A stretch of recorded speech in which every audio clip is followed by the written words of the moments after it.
আসসালামু আলাইকুম। বাংলাদেশ সরকার দারুণ একটা সিদ্ধান্ত নিয়েছে। সমালোচনা করতে গেলে তো অনেক থাকে।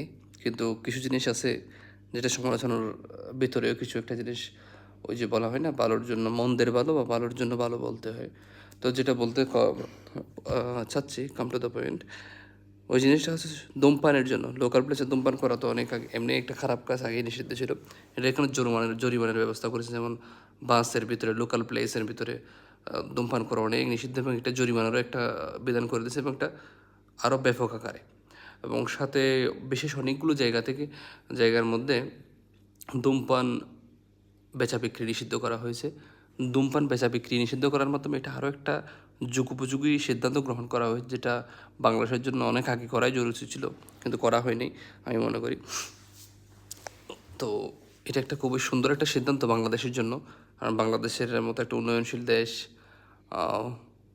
যে দেশের মধ্যে বেশিরভাগ মানুষই দরিদ্র সীমার নিচে বসবাস করে, এমনি অসুখ বিসুখের কোনো বালাই শেষ নেই, তার মধ্যে এই ধূমপানের কারণে নতুন নতুন অসুস্থতা। আর আশেপাশের মানুষ যারা ধূমপান পছন্দ করেন, যারা অসুস্থ হয়ে পড়ে, তাদের জন্য তো আরও ক্ষতিকর, তার সাথে বিরক্তিকর একটা জিনিস। আমি ব্যক্তিগতভাবে ধূমপান অপছন্দ করি।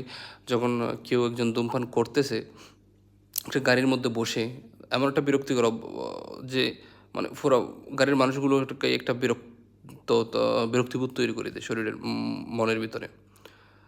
তো এগুলো তো অনেকেই বুঝে না। তো যে একটা নির্দিষ্ট আইনের ভিতরে, এখন মুখে বললেও তো হবে না, বা যে কোনো একটা জিনিস, প্রত্যেকটা দেশ বা জাতি সুন্দর হয়ে তৈরি হয়েছে একটা আইনের অবকাঠামোর ভিতরে।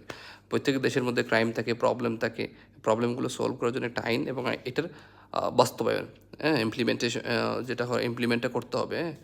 তো ইমপ্লিমেন্ট করার জন্য প্রয়োজন মানুষের যেমন সচেতনতা খুব জরুরি, অ্যাওয়ারনেসটা তৈরি করা জরুরি, ঠিক তেমনিভাবে সরকারের একটা ওই যে আইনের প্রভাবটা দেখাতে হবে। এটা খুব ভালো উদ্যোগ, নিতান্তই অফিসিয়ালি এটা গ্রহণ করা হওয়ার জন্য সরকারকে ধন্যবাদ, ইন্টারিম গভর্নমেন্টকে, অন্তর্বর্তীকালীন সরকারকে। সাথে এটা যেন ইফেক্টিভ করে, মানে ইমপ্লিমেন্টটা দ্রুত গতিতে করে, এটা খুব ভালো হবে। অবশেষে এটাই বলতে চাই, ভালো কাজগুলো তো করবেন, কিন্তু আমাদের হাদি ভাইকে বলে যাবেন না কেউ। হাদি ভাইয়ের বিচারটা করতে হবে।